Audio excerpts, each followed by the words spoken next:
completo. Pero bueno, es bueno, cómo esto puede llegar a ser tan complejo como este individuo, ¿no? Entonces,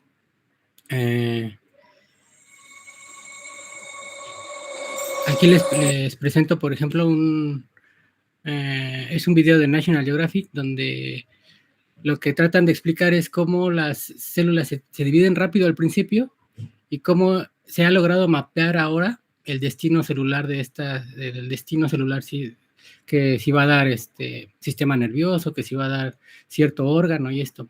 Esto, por ejemplo, se ha hecho en zebrafish, que se toman cientos de embriones de zebrafish y se van con marcadores moleculares, se van viendo las células a qué destino toman. Y, por ejemplo, este es un embrión de Genopus, de la rana. Entonces, con estos dos organismos, se ha logrado mapear casi todas las células, los destinos celulares. Este es el desarrollo temprano del zebrafish. Ahorita vamos a explicar un poco más de la epibolia, que es este proceso de que se envuelve las células se envuelven el yolk o el vitelo y se elonga y se forma el cuerpo, el ojo, todo esto. Entonces esto sucede súper rápido, ¿no? En 24 horas ya tenemos un pez formado. Y bueno, antes de entrar en materia, pues repasar algunos conceptos básicos, ¿no? Que el número de células al inicio después de la fecundación tiene que incrementarse rápidamente, como lo mencioné en el video, y deben formarse también los ejes corporales, cabeza, cola y derecha, izquierda, en estos organismos. Después ya viene digamos, la gastrulación, pero también la organogénesis, ¿no? Que en este caso, en este ejemplo, por ejemplo, el tubo neural de la rana es algo de lo más estudiado, de lo que se estudia hace casi 100 años. Y bueno, para que esto suceda, las células tienen que llegar a su destino final, digamos, al principio. Las células son totipotentes. Aquí, ¿sí ven mi cursor? ¿Sí lo ven? Yo no. No, yo tampoco. ¿Ahora? Ya. Ok. Bueno, en las primeras etapas, pues las células son totipotentes y después pluripotentes, o sea, lo que significa que pueden dar origen a varios tipos celulares, que eso lo vamos a explicar también un poquito. Pero bueno, como les decía, las células individuales tienen que adquirir su identidad definitiva a un tipo celular, por ejemplo, una neurona o una célula intestinal o un leucocito. Entonces, ¿qué les dice, por ejemplo, a estas células que tienen que tener cierta forma o hacer cierta función, ¿no? Si todas las células en el organismo al principio, o sea, tiene el mismo genoma, estas dos tienen el mismo genoma, y estas 32 células tienen el mismo genoma. Entonces, ¿cómo se pueden diferenciar las células para formar los tejidos y órganos de una forma tan fina, ¿no? En el espacio y en el tiempo. Entonces, otro concepto básico, pues, es la señalización celular. Hay varios tipos. Aquí un repaso, la autócrina, que la célula manda una señal que recibe la misma célula, ¿no? A través de uniones de gap, como estas. Entonces, las células tienen que estar juntas y formar un puente, digamos, una unión. Y entonces estas células ya pueden intercambiar ciertos químicos, hormonas, ¿no? La señalización parácrina, que las células no están pegadas, pero están cerca, son células vecinas. Y se mandan igual ciertos químicos, ciertas, por ejemplo, hormonas, a través de lo que es el espacio extracelular o la matriz extracelular, que también tiene la matriz extracelular, digamos que es como la estructura que soporta las células, por ejemplo, en un órgano, pero no está nada más ahí para soportar las células, sino que tiene como mucha importancia en esto de la señalización celular, ¿no? La migración y todo esto.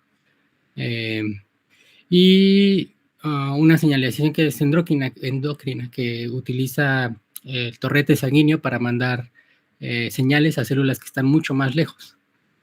Entonces estos son como unos conceptos básicos. Y bueno, siguiendo con esto de la diferenciación celular, es como digamos que la célula primero es totipotente, digamos. El embrión cuando se fecunda el ovocito cuando se fecunda es totipotente porque puede dar origen a todas las células, ¿no? Pero en algún punto es pluripotente, que puede dar lugar a cierto tipo de células. Y bueno, todo esto es como digamos, como un valle que tiene algunas como montañitas, y si la célula elige o tiene señales que le indican que vaya hacia un destino celular, pues se va a ir, por ejemplo, aquí, ¿no? Al lado izquierdo, ¿no? Pero esto ya le va a impedir que vaya que tenga otro destino celular. Ya no es tan fácil, porque aquí hay una barrera que sería esta montañita, que puede ser de diferentes tipos. Puede ser, por ejemplo,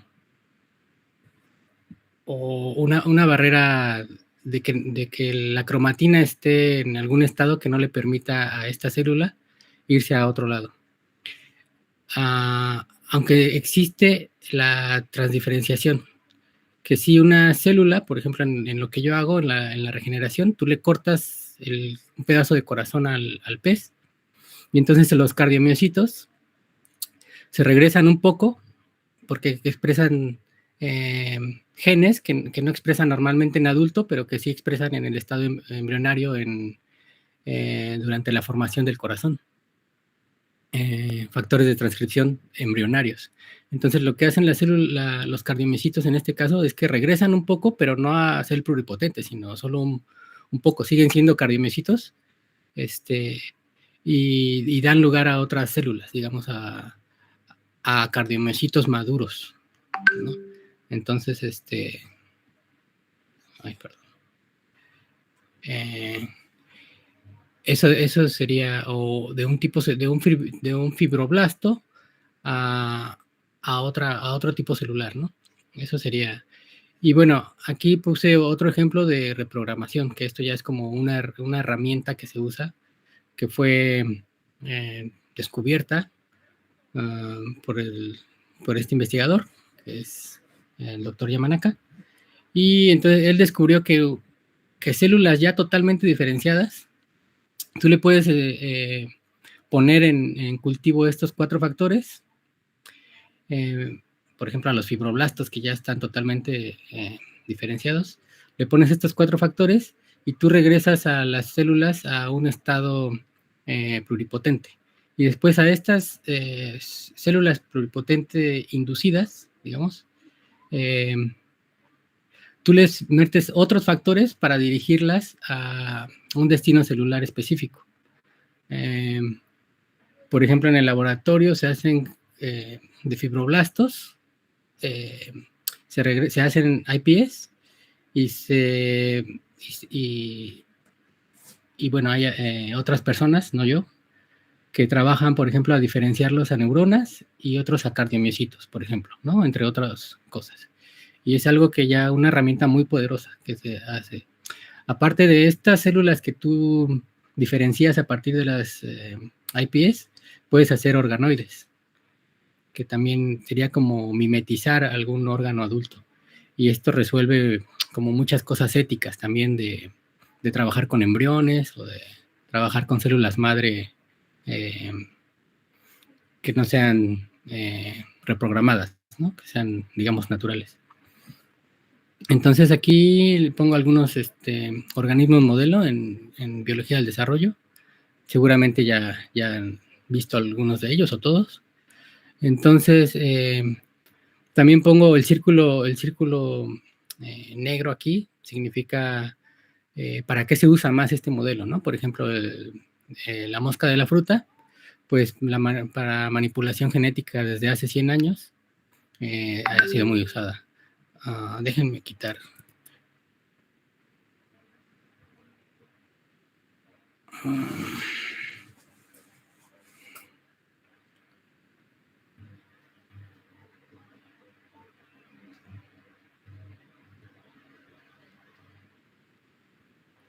Listo.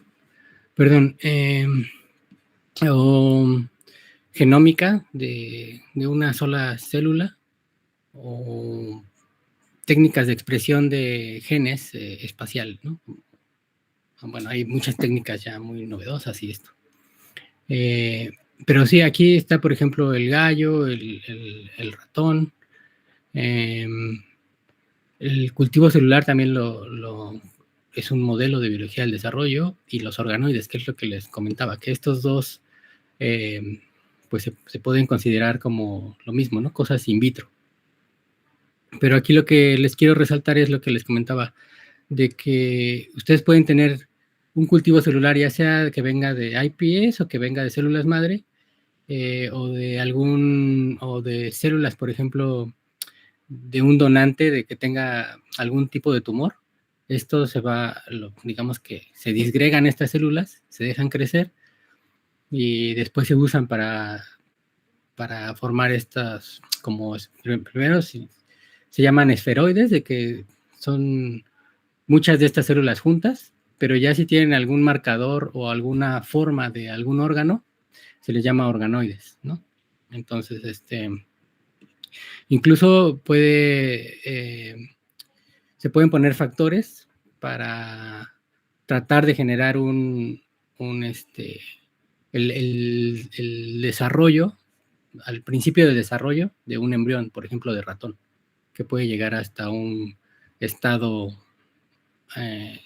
como si fuera un ratón de verdad, digamos, para hacer diferentes estudios. No sé si me expliqué.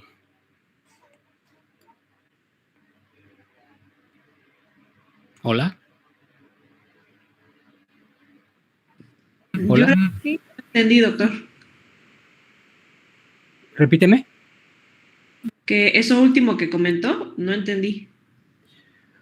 O sea que tú tienes tu cultivo celular y ahí están como muchas células sueltas, pero después depende de lo que tú les hagas, de los factores que les pongas, y vas a poder formar ciertos, no órganos, sino organoides. ¿Sí? Si estas células tú les pones los factores para que se parezcan no sé, a intestino, van a tener ciertas características de intestino, y vas a decir que es un organoide, y ya puedes probar, por ejemplo, fármacos o cosas así para intestino. Pero también, más allá de eso, puedes ponerle factores no para producir un órgano en particular, un organoide, sino puedes poner factores para inducir que se forme como un embrioncito, digamos. ¿Sí? Que se formen las 3 capas germinales, que es el endodermo, ectodermo y mesodermo, y que tengas marcadores para esos 3, y que estas capas y que estas células se organicen en capas, en estas 3 capas. Que vas a tener como un blastocisto al principio, como si fuera al principio del desarrollo de un mamífero. Pero en realidad nunca hubo un óvulo, nunca hubo una fecundación ni nada, sino simplemente tú juntaste muchas células in vitro y les pusiste esos factores. ¿Sí? Ok. Gracias, doc. Ajá. Doctor, ¿y para ello debe de haber un laboratorio especial, o se puede hacer si usted... No, de hecho esto no tiene muchas restricciones, porque estas células no vienen o sea, tú no le quitaste un óvulo a nadie, ni a un ratoncito, ni a nada, ni hubo un espermatozoide, ni nada. Simplemente lo que hiciste fue, por ejemplo, los fibroblastos. Estos son fibroblastos, por ejemplo, que tenemos en la piel y tenemos en todos los órganos, los fibroblastos. Entonces, estos, perdón.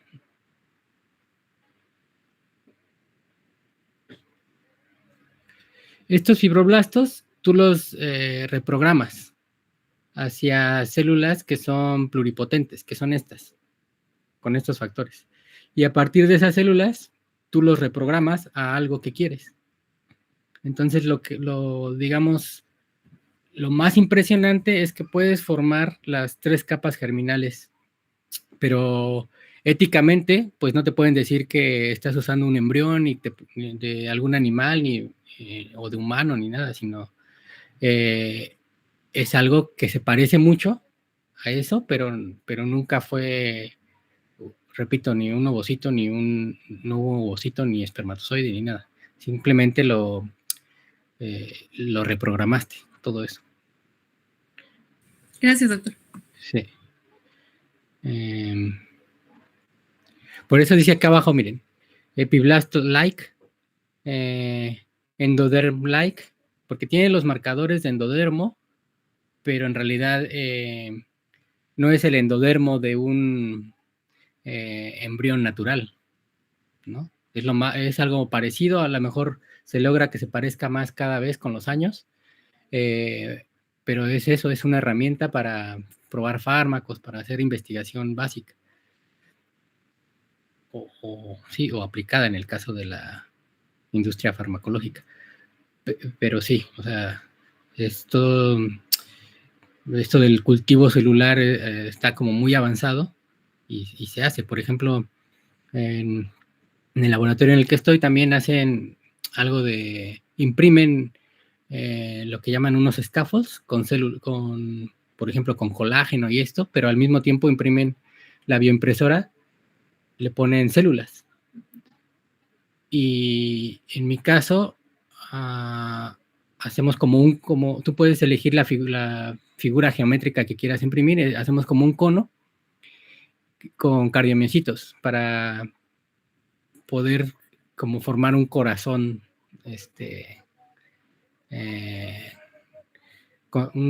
construido en laboratorio, lo cual pues no es fácil. Las células se mueren después de ciertos días y esto, tal vez no se diferencian tanto a cardiomiocitos como si lo hacen en cultivo así en la caja Petri. Entonces, que si es mejor el colágeno, que cuánto porcentaje de colágeno, cuánto porcentaje bueno, hay diferentes tipos de colágeno, qué porcentaje se juega para que las células sean más viables y esto. Entonces, esto está súper avanzado y son, digamos, modelos de biología del desarrollo, podría decirse. Bueno, vamos a pasar a la siguiente, que, como les decía, tiene que haber una rápida división al inicio. Esto ya son como cavidades que se forman en los mamíferos. Y bueno, vamos a ir por partes. Primero vamos a ver en el cigoto, cómo es. Después vamos a ver un poco de la división celular y esto, de la segmentación. Bueno, aquí los diferentes organismos tienen diferentes tipos de segmentación. Por ejemplo, esta segmentación es, por ejemplo, en Amphioxus, y se van dividiendo, esta se divide en 2, esta en 4, y estas 4 tienen una división, digamos, horizontal, que quedan 8. Pero hay otros, por ejemplo, los moluscos se dividen diferente, que es en espiral. O esta división bilateral, todas estas divisiones son holoblásticas. Holo significa que es completa, ¿no? Entonces, el embrión se va a empezar a dividir todo completito, de diferentes formas, pero no hay una región que no se divida, digamos. Esta es rotacional, que es la que tenemos nosotros los mamíferos, y esta, ¿no? Los anfibios, como la rana. Y meroblástica, mero significa que solo una parte del embrión se va a dividir. Entonces, por ejemplo, esta solamente se divide de este lado, pero algunas células se dividen completamente y otras no. En el caso del pez con el que trabajo, el zebrafish, es discoidal, es meroblástica discoidal, digámoslo así. y se divide solamente de un lado del embrión. Empieza la división acá. Esto le llamamos el polo animal y lo de abajo sería el polo vegetal. Y bueno, tienen diferentes funciones. Y esto que no se está dividiendo es el célula Yolk o el vitelo. Y después esta se divide en 4 y esta así sucesivamente, pero siempre solo de un lado. Y esta última, que es la de Drosophila, se empiezan a dividir las células, pero la membrana no se cierra, sino que queda algo que se llama un sinsitio. Entonces tú puedes ver como si fuera muchos núcleos dentro de un mismo citoplasma. Y ya después de mucho, estos núcleos se van hacia la orilla, como se ve aquí en el esquema, y ya se empiezan a celularizar, a dividirse completamente las células, ¿no? Terminar la división celular. Bueno, acá también en el zebrafish también hay un sinsitio hasta las 32 células. O sea, tú puedes, por ejemplo, inyectar algo en esta célula y eso que inyectas se comparte a estas otras 3, porque aquí, aunque está pintado como una línea, en realidad el citoplasma se comparte. Pero bueno, pasemos a lo que sigue. De lo más estudiado que hay hasta ahora para genética del desarrollo es Drosophila. Entonces voy a explicar un poco cómo es el desarrollo en Drosophila. Aquí, bueno, el ciclo que no nos vamos a meter en el ciclo de vida, simplemente les quiero mostrar que lo que les voy a enseñar en las siguientes diapositivas solamente embarca esto, que es el embrión.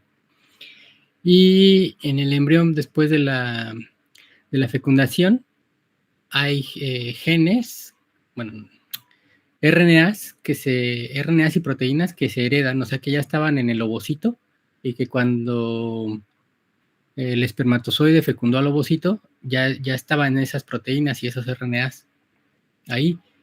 ¿Y por qué estaban ahí? Porque son los responsables de guiar todas las primeras horas del desarrollo en muchos organismos. O sea, el genoma del bicho, ya sea de este o de otros, está silenciado, no hay transcripción, y todo lo que pasa depende de estos RNAs y proteínas maternas. Eso sí me expliqué.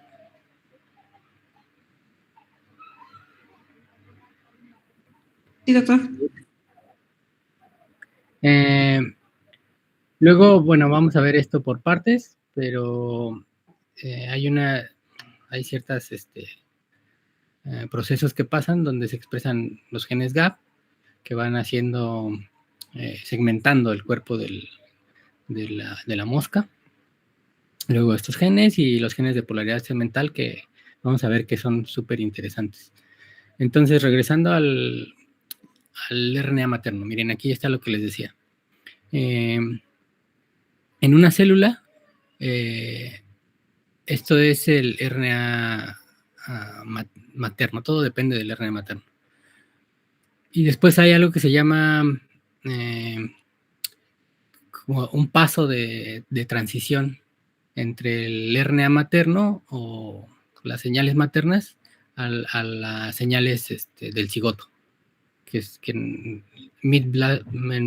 zebrafish, por ejemplo, se llama la transición de la blástula media, que es cuando se empieza a activar el genoma del bicho.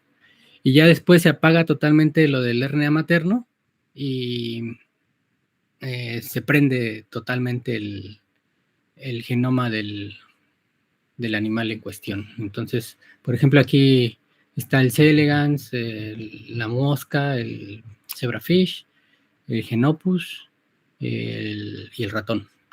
Y aquí vemos las horas en las que se apaga estos RNAs y proteínas maternas, ya dejan de hacer su función, que están en rojo. Por ejemplo, en C. elegans, a la hora con 25, más o menos, ya se apagaron los RNAs maternos y hay una transición. Lo verde es que hay un poco de RNAs maternos todavía, pero ya se prendió el genoma del gusano. Y aquí, por ejemplo, a la hora y media, en Drosophila, pues pasa lo mismo, ¿no? Siempre hay una transición. Este es el zebrafish.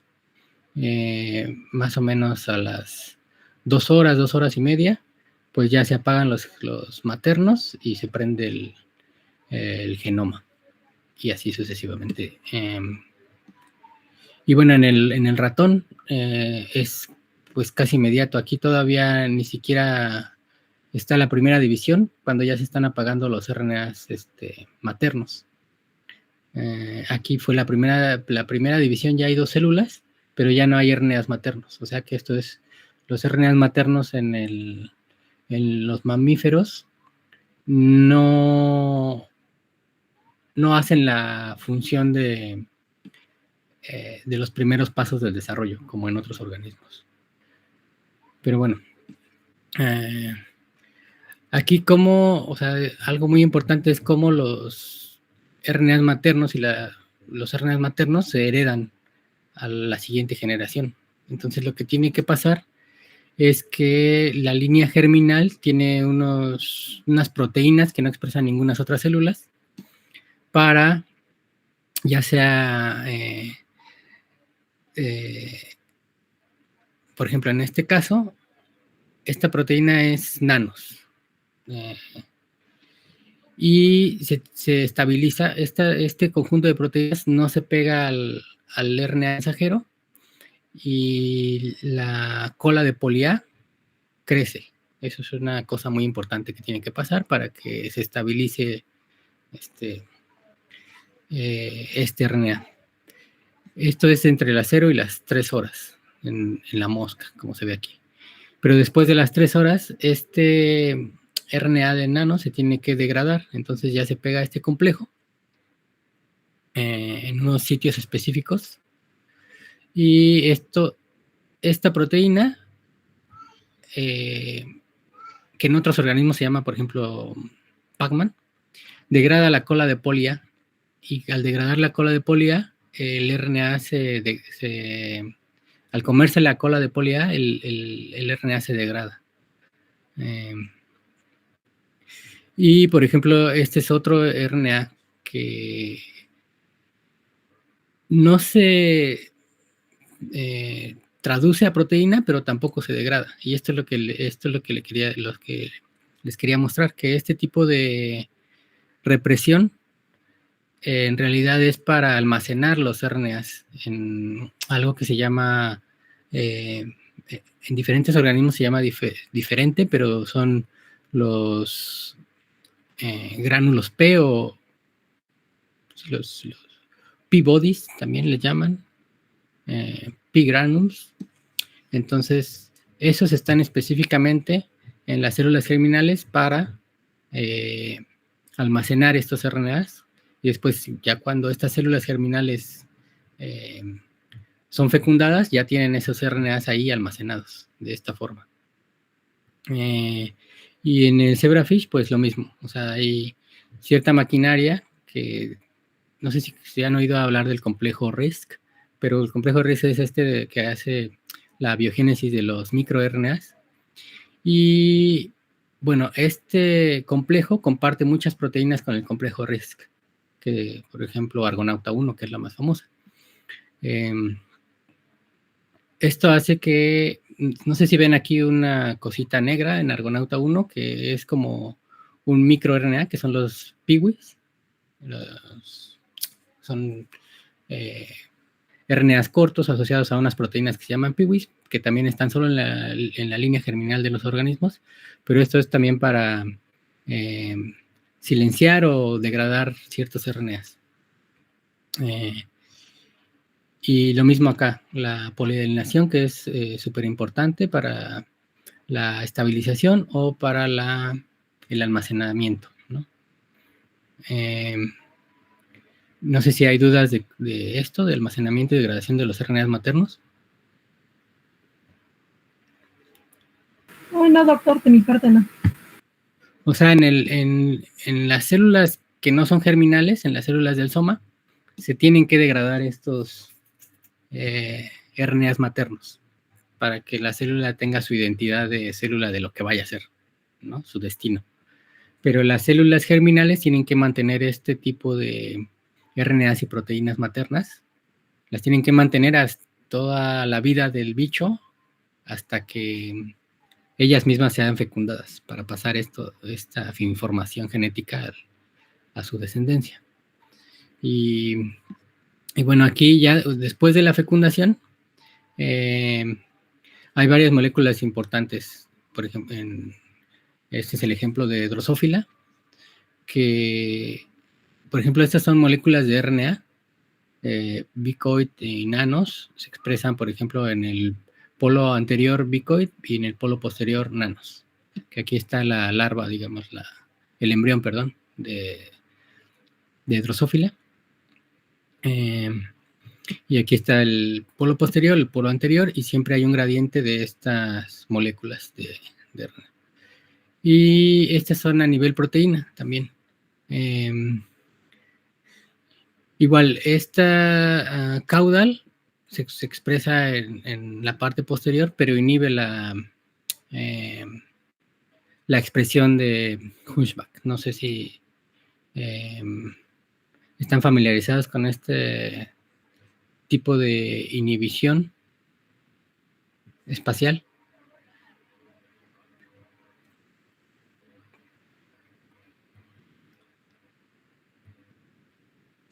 Yo no, doctor. Bueno, hay una... aquí en medio interaccionan estas proteínas y se inhiben unas a otras, como esto forma un gradiente, digamos. Aquí, si ustedes ven estos colores, este color está mucho más fuerte de este lado que aquí en el centro. Esto va como haciendo pues, eso, un gradiente.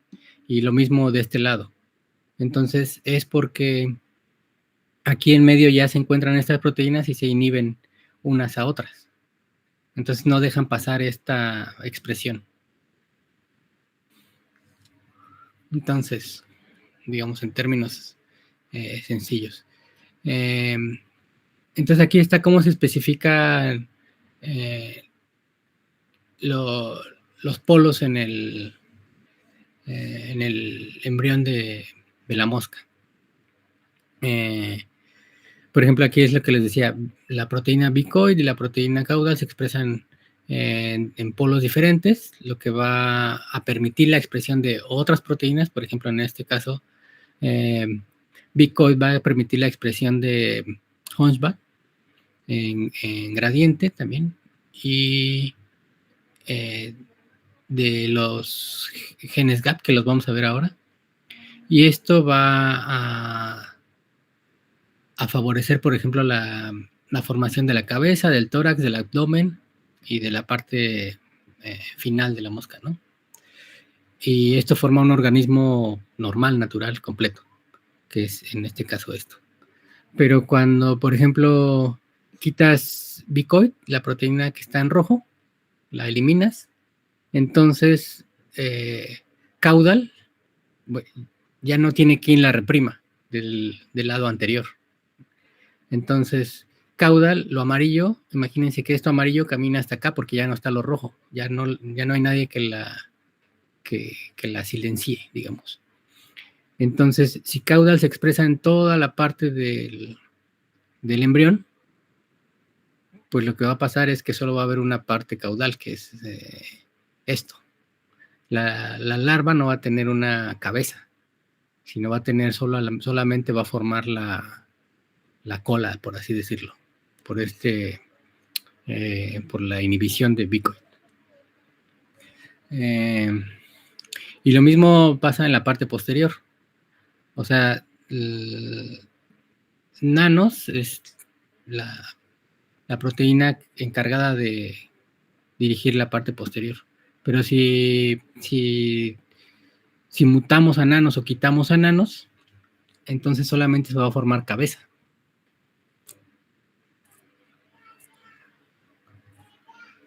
¿Sí queda clara esta parte? Sí, doctor. Sí, doctor. Sí, doctor. Muy interesante, gracias. Ok. Entonces, bueno, siguiendo con esto, los genes OX o los genes homeóticos son los reguladores maestros de los segmentos de la mosca, por ejemplo. Entonces, esto está bien interesante. Los genes homeóticos se llaman así porque tienen este dominio que lo pusieron aquí en azul, que es los genes homeobox, que es box es caja y homo es pues esto. Entonces todos estos genes de esta familia tienen este dominio y eso es interesante porque son estas hélices que se pegan al DNA. Entonces son factores que interactúan directamente con el DNA. Entonces aquí les puse las partes de la mosca porque lo vamos a ver en las siguientes diapositivas: la cabeza, el tórax y el abdomen. Entonces estos tres señores descubrieron este tipo de genes y ganaron el premio Nobel por los siguientes experimentos. Bueno, estos se dividen en grupos, digamos, el complejo Antenapedia y este complejo. Entonces, el complejo Antenapedia, bueno, no el complejo, sino Antenapedia, que es este gen que está dibujado en verde, se expresa solamente en esta parte de la mosca, que es parte del tórax, ¿no? Entonces, cuando tú permites por alguna mutación que este gen Antenapedia se exprese también en la cabeza, o sea, que se exprese en esta parte, que esta expresión pase hacia el lado derecho y que se exprese en este sitio, que en realidad le corresponde a otro gen de este complejo expresarse ahí, pero tú le permites a Antenapedia que se exprese ahí. Entonces lo que vas a lograr es que le salgan unas patas en lugar de antenas, o sea, que en la cabeza tenga unas patas. Entonces esto lo descubrieron y dijeron, pues qué interesante que este solo gen dirige el desarrollo de las patas donde lo pongas. Donde dejes que se exprese, va a desarrollar patas. Y lo mismo con Ultra Victorax, ¿no? Este solo se expresa en el segundo segmento del torso de la mosca. Pero si tú permites que este gen se exprese también hacia el lado izquierdo, o sea, hacia acá, va a tener otras alas, otro par de alas. Entonces también esto es bien interesante porque después de estos estudios con Drosophila se descubrió que otros animales también tienen este tipo de genes de homeobox, ¿no? O genes OX. Estos son los de la fruta que les acabo, los de la mosca de la fruta que les acabo de mostrar. Pero si ven acá abajo está el ratón y está el humano. Entonces nosotros tenemos nuestro complejo de genes OX. Y lo más interesante es que en todos los animales que se ha estudiado guardan una simetría, digámoslo así. Fíjense, todos los amarillos están por el medio del cuerpo. Y todos los amarillos que son homólogos entre sí se expresan en la parte media del cuerpo de la mosca, pero también en la parte media del cuerpo de mamífero. Y los genes que están aquí en rosa también se expresan en la cabeza de este bicho y en la cabeza de los mamíferos. Entonces se guarda una relación que es muy impresionante. Y entonces esto es importante genética del desarrollo porque O sea, aparte de que dirige muchos procesos en el desarrollo, también puede causar ciertas malformaciones, ¿no? Si algo pasa mal durante el desarrollo embrionario, puede pasar esto. Por ejemplo, el gen OXA2 causa... el gen OXA2 pues tendría que estar de este lado, ¿no? Porque por lo que les acabo de explicar, del lado más hacia el amarillo, en este esquema, en este ejemplo. Y causa este desorden, que es que las personas nacen con las orejas muy pequeñitas. Y otro gen es el OXD13, que este debería de estar en la región más hacia el verde, que se expresa, aparte de expresarse, digamos, en la cola, se expresa en las extremidades, ¿no? En las patas y en las manos.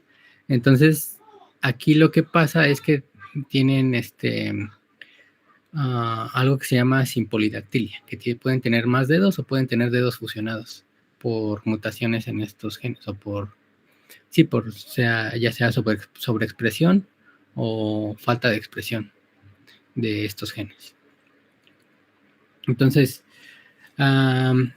voy a hacer un paréntesis para explicarles un poco de regulación genética. Ustedes saben que el DNA, o sea, lo que nos enseñan normalmente es la cadena sencilla ahí, como si estuviera ahí siempre, pero no es cierto.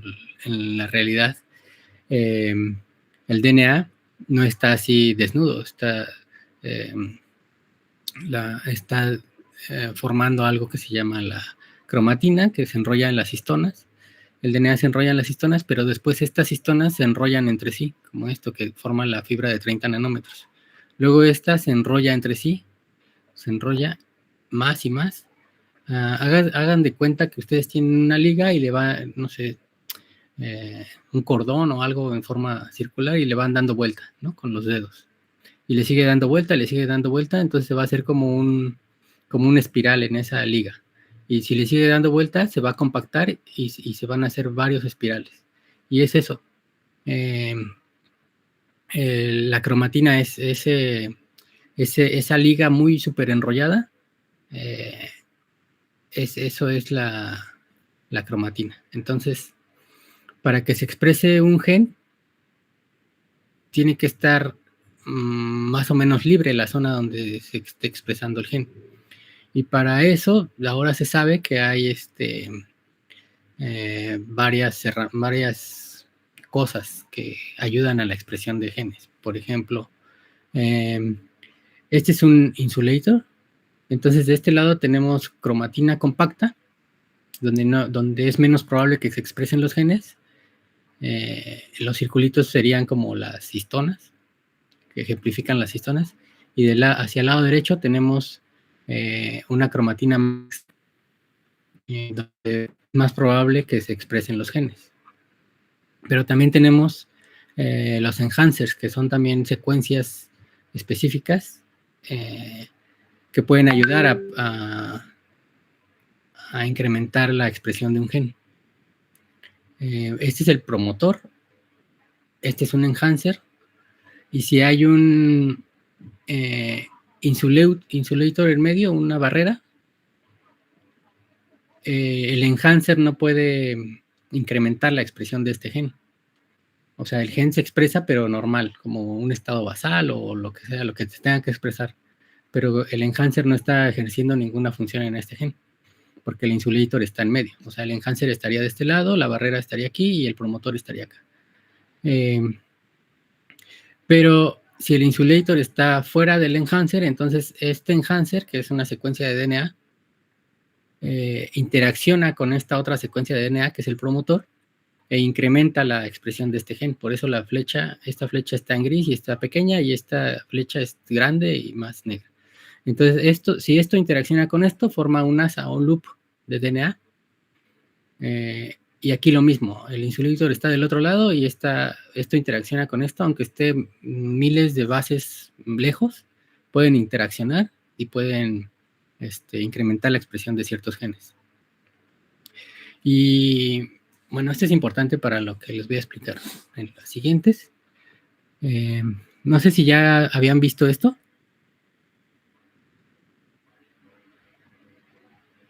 Un poco ya lo habíamos visto, pero no tan a detalle. Bueno, entonces aquí pongo solo un ejemplo de un gen que es súper importante en el desarrollo también, que es Sony Hedgehog. Entonces, este se descubrió hace igual casi 100 años, pero no se sabía cuál era el gen mutado. Bueno, antes hacían como mutaciones así y no sabían el gen, sino simplemente sabían que algo estaba mal por el fenotipo. Pero ya después se descubrió el gen, se secuenció y todo, y se le nombró como el personaje de los videojuegos, Sony Hedgehog, porque tiene como estas espinas. Entonces, aquí la vía de Sony Hedgehog es como la vía canónica, digamos. De este lado, aquí hay una línea punteada, y del lado izquierdo no hay ligando, no hay nada que le diga a esta célula que señalice esta célula. Entonces, esta proteína de 12 pasos transmembranales, lo que hace en este caso es inhibe a esta proteína, que es como un receptor transmembrana asociado a proteínas G, que son de 7 dominios transmembranales, pero que en este caso no está en la membrana, sino que está en el citoplasma, pero lo inhibe, y eso hace que se dispare como una cascada de fosforilación y que solo entre esta proteína GLI3 al núcleo. Se trasloca al núcleo y esta sirve como represor. En este caso no hay ninguna señalización para que se prendan genes. Esto le llamamos que la vía Sony está apagada. Pero ¿qué pasa si otra célula manda una señal a esta célula? Entonces se produce Sony Hedgehog, que se protoliza en dos partes, digamos, la parte carboxilo terminal y la parte amino, que es esta.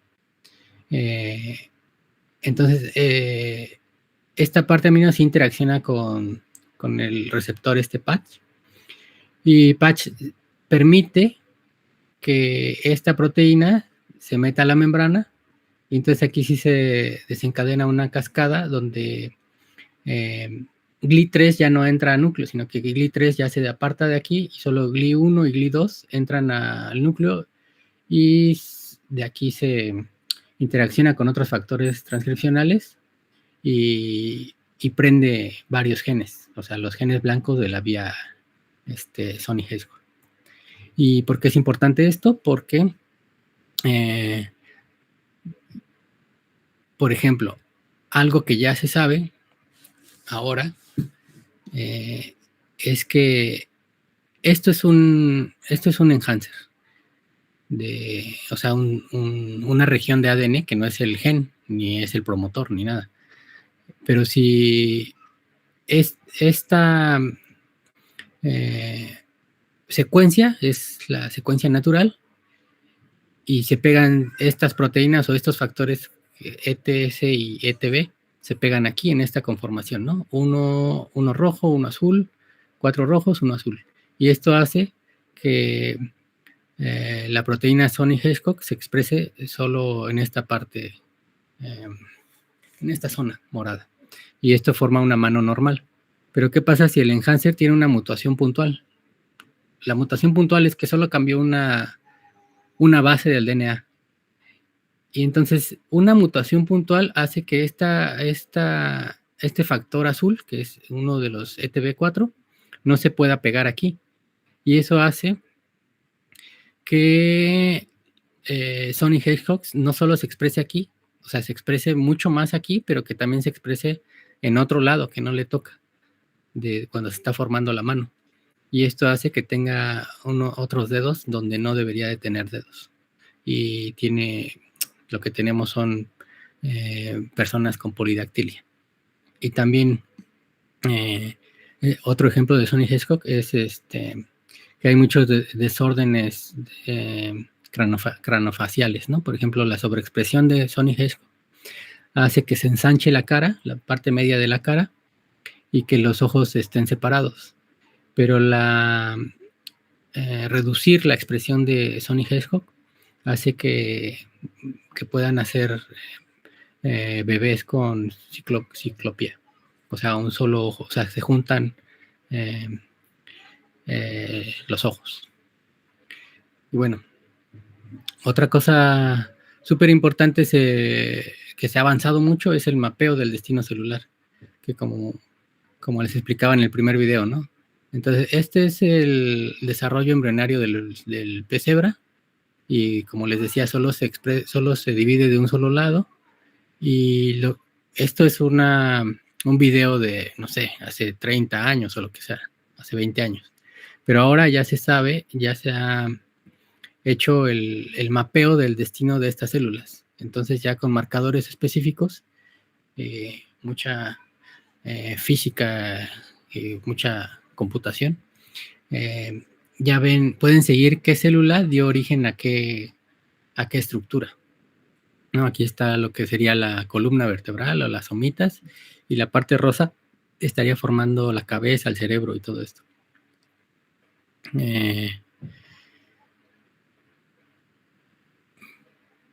Y esto también, o sea, ha avanzado mucho también seguir el destino celular por el single cell RNA-seq. O sea, tú puedes ya secuenciar una sola célula de miles de células. Tú lo que haces es ponerla en una microgota y después le haces todo el proceso para secuenciar eso. Y después ves entre esas secuencias cuáles se parecen más y puedes hacer un mapeo celular, ¿no? Por ejemplo, aquí las azules se parecen más con las azules, con las azules fuertes con las azules claro. Y así las que están más alejadas, pues se parecen menos. Pero también en el tiempo, por ejemplo, las azules están al inicio del desarrollo, digamos. Si ustedes ven, la línea germinal está desde el principio, o no sé qué es el otro azul claro, pero por ejemplo la notocorda también se forma al principio, pero luego ya a las 24 horas, pues ya está la sangre, que está muy alejada. No sé si me estoy explicando en esta parte. Sí, doctor. Sí, estos datos vienen de Single Cell RNA-seq, que es una herramienta que se usa ya ahora para todo y súper importante. Y bueno, esto se puede combinar para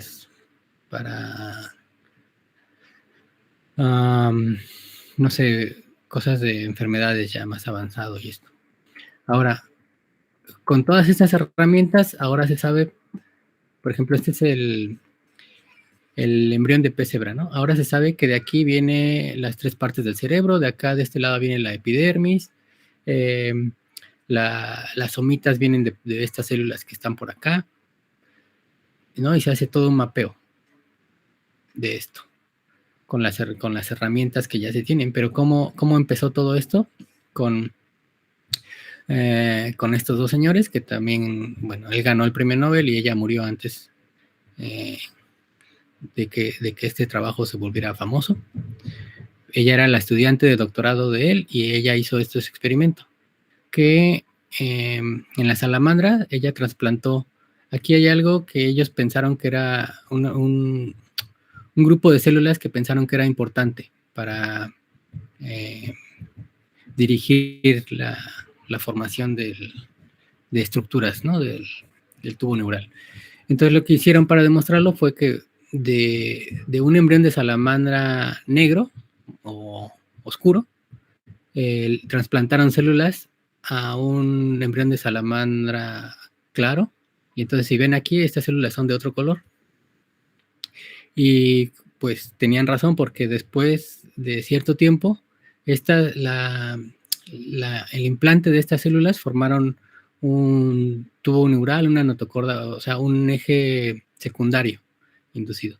Y cuando esta cosa creció, pues eran 2 salamandras pegadas, o sea, animales siameses a partir de un solo embrión. Y eso fue porque estas células indujeron la formación de otro tubo neural.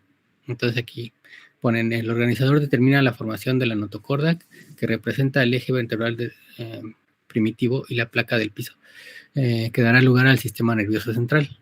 Entonces, este organizador, pues ahora no se sabía mucho, pero ahora ya es tan complejo como esto, que no me voy a meter en detalle, pero ya se sabe como muy a detalle lo que está pasando, quién inhibe a quién deja que se expresa qué otra proteína. Pero aquí lo que quiero recalcar son las BMPs, ¿no? BMP2, BMP4, BMP7, porque las BMPs son parte de una superfamilia que se llama TGF-beta y que vamos a ver enseguida. O sea, la superfamilia de genes TGF-beta está por todos lados. La van a ver en muchos sitios. Notch también es otra de estas proteínas. Y bueno, Notch es importante porque también durante la formación del eje izquierda-derecha, bueno, primero, nodal, que es esta línea azul, se tiene que expresar solo del lado izquierdo de la placa del embrión. Entonces, solo se tiene que expresar del lado derecho y para eso, bueno, hay una señalización de lefty 1, lefty 2 y ya que permite que se exprese aquí nodal. Y entonces, ¿qué está pasando en estas células? En las células azules, o sea, esta es una línea de células que están expresando nodal. Entonces, lo que está pasando aquí es una señalización también, ¿no? Que es de la vía de Notch.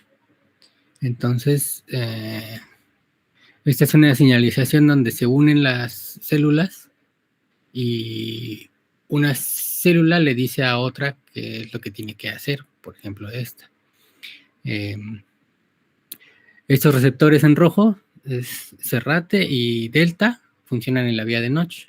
Y en este ejemplo, Notch está interaccionando con los receptores de Delta, pero Notch tiene una parte larga extracelular, que es esta parte morada, y tiene una parte corta, que es intracelular, que es esta parte roja con esta parte negra. Entonces lo que pasa aquí es que esta proteína se rompe cuando hay señalización, se proteoliza y la parte roja queda libre en el citoplasma y tiene una secuencia de localización nuclear que por eso se puede meter al núcleo y expresar ciertos genes, que son los genes blancos de la vía de Notch. Eso es lo que está pasando aquí. Y eso ya se sabía. Entonces, algo que también se descubrió después, este es mi jefe actual y es el que publicó esto, que cuando el gen Notch es normal, hay un equilibrio entre la placa. La placa es la parte verde, la placa neural, y la notocorda es la parte gris. Entonces hay un equilibrio entre el tamaño de la placa y la notocorda, que es esto. Pero cuando no está Notch, se rompe este equilibrio y se forman peces cíclope. Que bueno, la ciclopía puede venir por diferentes formas, ¿no? Que les mostré antes. Los genes OX y ahora estos. Y entonces aquí lo que les decía, la superfamilia de TGF-beta. Todas las BMPs, vimos BMP4, ¿qué otro? BMP7 también lo vimos en las vías anteriores. Vimos a nodal.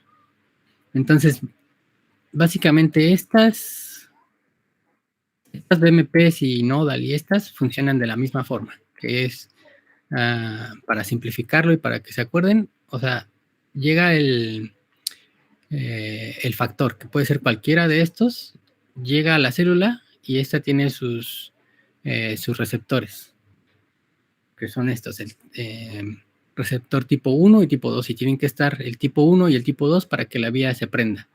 Estos se juntan y funcionan como un mismo receptor, y lo que pasa es que estas fosforilan a unas que se llaman SMATs. Las SMATs están en el citoplasma y les llaman que son los segundos mensajeros. O sea, este sería el primer mensajero porque llega de otra célula o de la vía por la que llegue, ¿no? Ya las vimos al principio, que puede venir por el torrente sanguíneo o por no sé dónde. Entonces, de la vía por la que llegue, se pega aquí a estos receptores. Por dentro de la célula, lo que pasa es que empieza una cascada de fosforilaciones y las SMATs son capaces de entrar al núcleo para unirse con otros factores o cofactores de transcripción e inducir un montón de genes que son importantes en crecimiento, adhesión, migración, apoptosis, diferenciación celular. Entonces, este es el esquema más sencillo que encontré de las... en realidad son dos, la parte de arriba le corté a una y esta es otra, pero en realidad si ustedes buscan esquemas de vías de señalización de activinas, de TGF-beta, de BMPs, les van a salir unas vías súper complejas con cientos de proteínas, pero todas es lo mismo, o sea, se llega ligando, se une con el receptor, se dispara una cascada de fosforilaciones de las SMATs y las SMATs finalmente pueden entrar al núcleo. La P esta es de fosforilación. Entonces, obviamente no es tan sencillo porque las SMATs se meten aquí al núcleo, a una zona, digamos, activa, a una región, a un elemento de respuesta activa, que es lo que les mencionaba hace rato al principio de la presentación, es que debe de haber zonas un poco laxas de la cromatina para que esto pueda suceder. En este caso, las SMATs encuentran una región que no está tan compacta y son unas de las primeras que se pueden unir a estas regiones, y estas pueden ya reclutar por ejemplo, a P300 o a factores remodeladores de cromatina, que son unos complejos proteicos muy grandes, ¿no? Que constan de 15 proteínas o más, que al rato les voy a enseñar un ejemplo. Pero bueno, todo esto para decirles que se necesitan decenas o cientos de proteínas para activar la transcripción de un gen, ¿no? El reclutamiento de la máquina de transcripción y esto, y aparte de que se necesita reclutar a todas esas proteínas, se necesita que el DNA cambie su conformación, o sea, que la cromatina se pase de un estado compacto a un estado laxo. Y eso es lo que les voy a mostrar aquí. Por ejemplo, este SWI-SNF BRG es este con el que yo trabajé en el doctorado. Y bueno, aquí voy a ir un poco más rápido, pero si tienen alguna duda, me dicen, ¿no? Entonces, lo que les decía es que estos son los sitios de unión pintado en rojo, y los factores de transcripción tienen que pegarse ahí, pero no puede porque está ocupado. Entonces, lo que tiene que pasar es que los nucleosomas se tienen que mover de alguna forma. Se pueden deslizar, se pueden expulsar o se puede desenrollar el DNA del nucleosoma para que estos factores se peguen. Y bueno, esto es súper importante para la diferenciación celular, en la biología de las stem cells y, por ejemplo, en el cáncer, ¿no?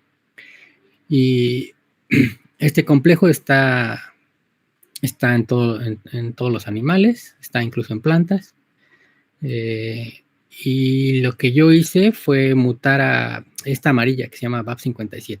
Este es el complejo que remodela cromatina.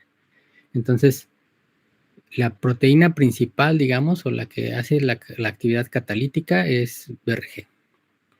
Pero yo quité en el doctorado a BAP57, que aquí el homólogo en mosca es BAP111, pero la quitamos en zebrafish, esta. Y la quitamos por una metodología que se llama, seguramente ya la conocen, CRISPR-Cas. Y la CRISPR-Cas lo que tiene es la Cas9, que es una proteína que se puede unir al RNA, a este RNA guía. O sea, se tiene que construir un RNA guía que localice la secuencia que quieres mutar, y este RNA guía va a llamar a la Cas9, que es la que va a cortar, ¿no? El RNA guía no hace nada más que llamar a la Cas9, que le dicen que son las tijeras del genoma. Entonces, tiene que cumplir ciertas reglas la secuencia de DNA para que se pegue ahí. Y quien desarrolló esto fue mucha gente desde hace muchos años, pero al final las que lo usaron ya como una herramienta para edición genética fueron ellas dos, Jennifer Doudna y Emmanuel Charpentier, y también ganaron el premio Nobel por esto en el 2020, aunque lo publicaron en 2012. Pero bueno, lo que hace es que la Cas9 corta el DNA, y en el caso que yo les voy a mostrar, se corta el DNA y la maquinaria de reparación intrínseca de la célula dice, bueno, esto está roto, no lo podemos dejar así, y lo que hace es rellenar o juntar el DNA que está dañado de cualquier forma. Entonces, por ejemplo, aquí rellenó, en este caso, en este alelo, rellenó con todas estas bases, aquí con todas estas. Entonces, lo que buscamos nosotros es que una mutación que no sea, por ejemplo, que rompa con el marco de lectura del gen, ¿no? O sea, si hubo una mutación que quitó 3 bases, pues tal vez no me sirva, porque 3 bases corresponden a codificar un aminoácido. Entonces yo estoy quitando un aminoácido solo, pero no estoy rompiendo tal vez con el marco, tal vez sí, pero tal vez no estoy rompiendo con el marco de lectura de la proteína. Entonces se buscan mutaciones que no sean múltiplos de 3 y ya, que caigan en una región. Por ejemplo, la que yo usé fue para quitar a BAP57, cae en uno de los primeros exones, que es importante porque si tú mutas de los últimos exones, pues ya no es tan importante porque dejas todos los primeros exones o la proteína casi intacta. Entonces, en mi caso, este es BAP57 normal, y la mutación pues da un pequeño péptido ahí que creemos que no hace nada. Entonces aquí lo que descubrimos fue que al quitar esa proteína, el pez tiene varios defectos, ¿no? Esta curvatura en la parte posterior, tiene inflada la vejiga natatoria, tiene este edema en el corazón, y el ojo lo tiene también defectuoso. Pero entonces, de esto podíamos escoger lo que quisiéramos para estudiar. Bueno, y esto se muere a los 6 días posfecundación, o sea, se muere temprano en el desarrollo, y entonces es un gen muy importante para el desarrollo. Pero entonces lo que quisimos y pudimos investigar fue el desarrollo del corazón, que por ejemplo aquí se ve cómo late rápido y aquí se ve cómo late ahí de vez en cuando, y el edema que les decía. Esto es un poco del desarrollo del corazón para las próximas diapositivas que les voy a mostrar. Y pues nada, que son células que se van diferenciando, pero después se forma un cono, después este cono crece como el tubo, y después este tubo hace un loop o una S para formar ya las cámaras, el atrio y el ventrículo. Y tienen pues varios marcadores que van. Entonces lo que descubrimos fue que los defectos empiezan a las 20 somitas, ¿no? La migración está bien porque estos son marcadores de migración. Los que tienen más son el wild type y los que tienen menos son el mutante de BAF. Entonces, este y este se ven igual. Esas son hibridaciones in situ. Esto y esto se ve igual, o sea que aquí no hay defectos todavía, pero ya a las 20 somitas, este marcador ya se ve defectuoso, ¿no? Y ustedes ven aquí las células, que es más o menos la formación del cono cardíaco, que aquí se ve como más circular y aquí se ven todas dispersas las células. Entonces ya más adelante, aquí se elongó el tubo cardíaco en el wild type, pero aquí no se elonga. Entonces, pero este defecto viene desde antes, desde la formación del cono. Entonces lo que vimos fue que estos son marcadores de la formación de corazón. GATA5, por ejemplo, en el mutante se expresa mucho más, 20 veces más.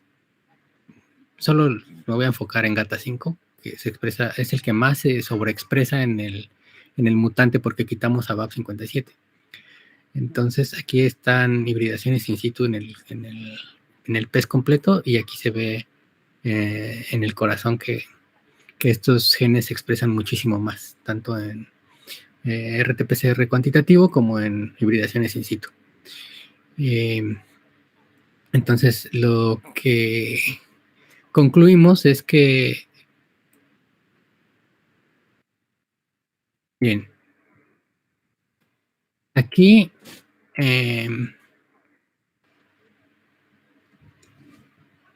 si saben este experimento del chip, ¿sí lo han oído hablar? No, yo no. No.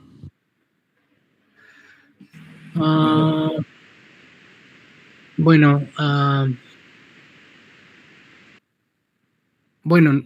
no voy a explicar el experimento, sino simplemente las conclusiones. Que BAF57 lo voy a explicar con la siguiente, que es... Este es el gen, la forma normal, ¿no? De donde se debería expresar. Entonces, aquí digamos a las 24 horas, GATA5 se expresa normal porque la cromatina está abierta y los factores transcripcionales pueden unirse a la cromatina y expresarse. Pero ¿qué pasa después? Cuando avanza en el desarrollo, lo que creemos que pasa es que el complejo, este complejo remodelador de cromatina BAF57 se pega aquí y ya no deja que GATA se exprese tanto, digamos. Entonces está una conformación de la cromatina cerrada, que es más o menos lo que esta barra corresponde a ese silenciamiento de GATA5. Pero ¿qué pasa cuando quitamos a BAP57? Cuando quitamos a BAP57, entonces este complejo ya no puede unirse a la cromatina, entonces GATA5 se sobreexpresa porque ya no hay nadie que reprima su transcripción. La cromatina está accesible para que GATA5 se siga expresando indefinidamente. Responde a esta barra. O a esta hibridación in situ. Entonces lo que estamos diciendo en este experimento es exactamente lo mismo. Que GATA5 tiene su promotor, pero tiene 3 cajas río abajo, que son reguladores, ¿no? Son reguladores de la transcripción. Entonces, en la caja C no se pega ninguno de los de los miembros del complejo BAF. ¿no? Aquí esta no es importante, digamos, esta caja C no es importante ni para que se exprese ni para que no se exprese, porque en la condición silvestre, pues no se pega a nadie, entonces no importa. La caja B se pega a BAF57, se pega a BRG1, se pega a ARID1, se pega a todos estos miembros del complejo BAF se pegan aquí. Entonces la caja B sí es importante para que para regular la transcripción de GATA5. Y la caja A, la caja reguladora A, también se pegan todos los miembros, como sale en el experimento. Entonces la caja A y la caja B son importantes porque se pegan todos los miembros interaccionan aquí, tanto aquí como aquí, todos los miembros del complejo remodelador de cromatina. Y en el promotor también se pegan todos los miembros. Entonces, si por ejemplo, fuera un enhancer, pues esto se hace un loop y se pega aquí con la caja A. Pero ¿qué pasa cuando quitamos a BAP57, que es la mutante que tenemos? Pues ya no se pega ninguno, en ninguna caja. Entonces de ahí sacamos la conclusión del esquemita ¿no? Que cuando quitamos a BAP57 ya ninguno de los miembros se puede pegar al DNA. Porque no aparece ninguna barra en la precipitación, en la inmunoprecipitación. Y bueno, eso es lo que le quería. Este es un ejemplo, digamos, de cómo se puede regular la expresión de genes. Y bueno, algo súper importante que les quería mostrar también, ya para acabar, de hecho esta era la última, es que, por ejemplo, el gen de beta globina en el desarrollo, por ejemplo, estos son dos esquemas de diferentes artículos, pero bueno, me sirve para ejemplificar que al día 5, eso es de pollo, del desarrollo de pollo, al día 5 se expresa este gen que está en rojo, que es el gen de beta globina X. Pero no se expresan estos dos genes, ni el verde ni el azul, al día 5. Y luego, ¿cómo cambia la expresión? O sea, se apaga el gen rojo y se prende el verde y el azul. Y en el estado adulto del pollo se expresan otras beta globinas que no se expresan en el embrión. ¿Y eso por qué pasa? Porque hay una conformación de la cromatina diferente. O sea, hay insulators, hay enhancers que hacen que la cromatina se posicione y permita la expresión o no expresión de estos genes. Y es simplemente eso, que muchas veces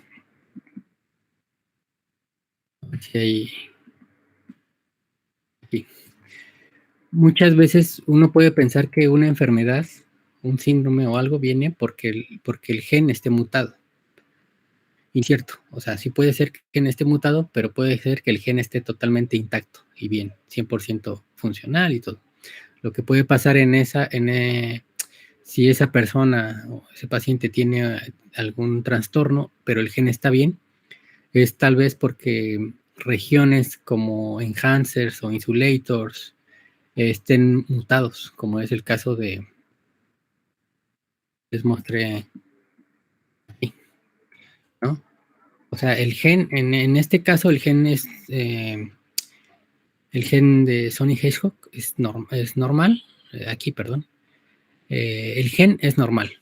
Si tú vas y en estas personas vas a buscar el gen y dices, ay, caramba, pues si este gen está bien, ¿por qué tienen esta mutación? Bueno, pues porque tienen una mutación puntual en el enhancer que no deja que se pegue este factor, que es una secuencia de DNA no genómica, pero sí reguladora. Y ahora se están investigando muchos de estos casos de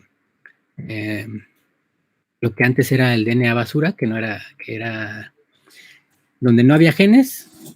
Todo el DNA donde no había genes era según DNA basura, porque quién sabe para qué servía. Pues ahora se sabe que es mucho muy importante porque esto regula la expresión de los genes. Y muchas enfermedades que antes no se sabía y que de dónde venía, pues viene porque hay mutaciones en estas regiones reguladoras. Igual para los microRNAs. Y bueno, no sé si tienen alguna duda porque...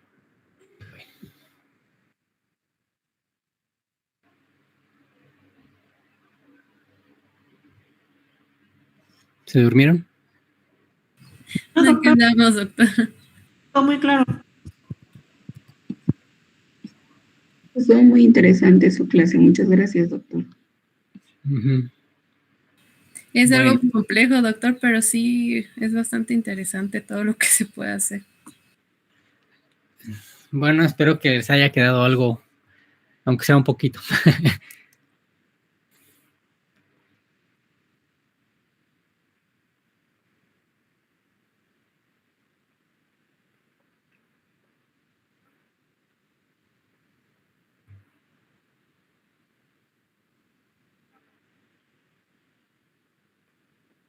Sí, bueno, también hay muchas herramientas de proteínas fluorescentes y todo esto. También ahora el CRISPR ha avanzado muchísimo, que se puede tener cursos completos de genética molecular o de herramientas moleculares para estudiar esto. ¿Qué más?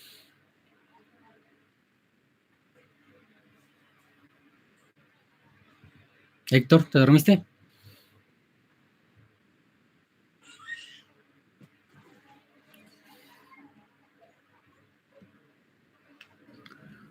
Hola. ¿No los vas a evaluar de alguna forma o...? No. ¿No? Se van libres. Pues no sé. O que hagan un resumen de tu presentación, a ver si te pusieron atención. Ándale, eso estaría bueno que, pues no un resumen o tal vez lo que se les quedó de alguna vía, algún experimento que les haya llamado la atención o de la regulación.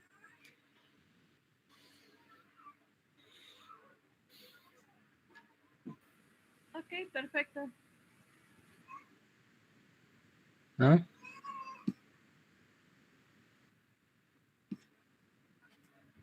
A ver, Héctor. No, pues, tenemos pues como hasta como el 4 o 5 de julio. Entonces, pues tú diles si quieres para que no se les olvide para mañana. 4 o 5 de julio ya es, ¿no? ¿Cuándo es? La próxima semana, el martes, miércoles. Sí, pues que me lo manden el lunes y ya los veo. Y les pongo ahí una calificación.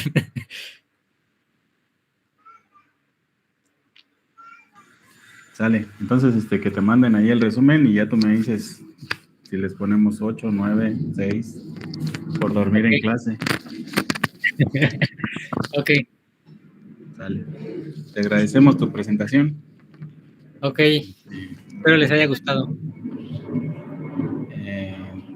Pues, creo que ya es medianoche casi, ¿no? 8:30. Sí. Pues ya te dejamos ir a cenar. Bañar a los chamacos. A bañar a los chamacos. Muchísimas gracias, Doc. Seguimos en contacto. Te escribo por el WhatsApp. Sí. Gracias, doctor. Bye. Hasta luego. Justo, bye. Chavos, me falta nada más la clase de Miguel, ¿verdad? Sí. La del martes. A mí me dijo el doctor Miguel que nos iba, perdone por el ruido, nos iban a dar nos iba a dar el horario para que nos dé la clase. Ah, y la del doctor David, que a mí se me pasó decirles que era la misma liga, ¿no? Ajá, ok. Bueno, 2 o 3 de los doctores me han entregado evaluación de ustedes. Los demás no sé si les hicieron examen o no. Y Miguel, no sé si me dijo que les iba a dejar un trabajo. Pues ya nos han mandado varios trabajos, pero igual y todavía nos han revisado porque hemos entregado algunos recientemente. Ah, Por- ok. Por Ah, ejemplo, bueno. Entonces, nada más que ellos me manden todos los resultados y ya yo les digo su calificación. Bueno, se la mandaría a Yair, yo creo, porque él es con el que tengo contacto. ¿Sale? Sí, está bien. Entonces, ya les mandé la de la liga del martes y ya nada más con Miguel ustedes creo que tienen contacto. Entonces, ahí me avisan cualquier cosa, por favor. Sí, doctor, gracias. Sale, buen fin de semana. Gracias, doctor, igualmente.